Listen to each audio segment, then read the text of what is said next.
Syederalun, Balai Wilayah Sungai Sumatera I Aceh bersama Gerakan Nasional Kemitraan Penyelamatan Air atau GNKPA menanam 500 pohon di kawasan bendungan keliling Gampung Bak Sukun, Kecamatan Kuta Cotgli, Aceh Besar pada Rabu 30 November 2016. Kegiatan itu dalam rangka perayaan Hari Bakti Pekerjaan Umum ke-71 sekaligus Hari Menanam Pohon Indonesia.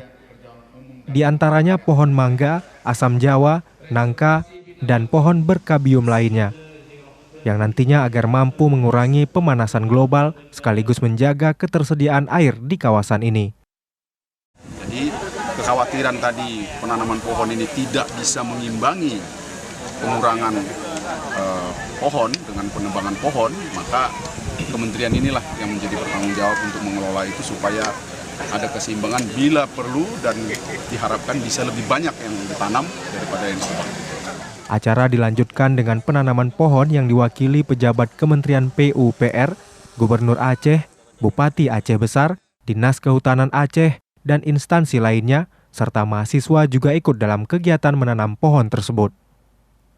Dari Banda Aceh, Hari Mahardika, Serambi On TV.